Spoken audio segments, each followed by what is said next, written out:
Whenever we plan an add-on, we always want to take the player somewhere new, a new place with new stories and new experiences. Far Harbor is the largest landmass we've ever made for an add-on. It's a high-level area full of mystery and danger and a new conflict between the townspeople, the children of Adam, and the synths. So we decided to go to Maine, mostly because we wanted to extend the sort of New England feel that we had in Fallout, but take a place that was more rugged and like a harsher terrain, and then build on that, make something that was sort of a feral experience. Most of the town is actually destroyed, and the inhabitants live on the very edge of the town on a dock. So you first arrive to this island, and it's a huge island, you're not sure where to go, and you're pointed to old Longfellow, who's this salty fisherman you meet in an inn. This is now your guide to the island. I got better things to do than guide fools to their death. When we looked at making the people who live in Far Harbor, we thought about how would people survive in this horrible irradiated mist. And we knew before all this would have happened, they would have been fishermen. They survived up here on their own and could take care of themselves. So that's sort of reflected in their clothing and then the armor that they wear. They have large meat hooks for melee weapons, and we added a harpoon gun that's really powerful and does a lot of damage.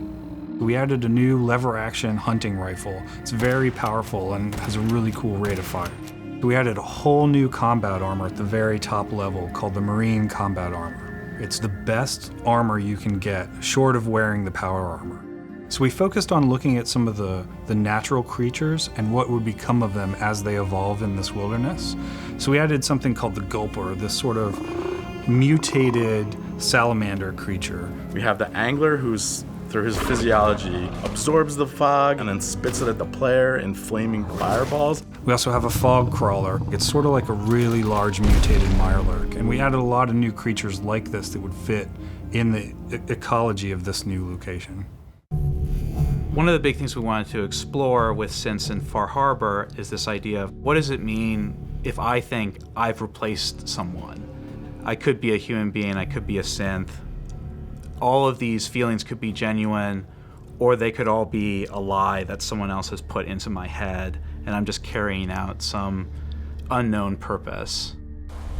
We really like the experience of the glowing sea in the base game. Huge irradiated landscape, high-level area. You find the children of Adam there as well. And we wanted to go into the question of who are they really? What brings someone into a cult with a belief that the atomic bomb is somehow a great thing? When we were planning Far Harbor, we knew we wanted there to be a lot of different endings or different ways of resolving the conflicts between the groups. And that each group would have a conflict, not only a conflict that encompasses the whole island, but different conflicts within the groups themselves. We hope you enjoy Far Harbor, and we can't wait to see what you discover and what choices you'll make.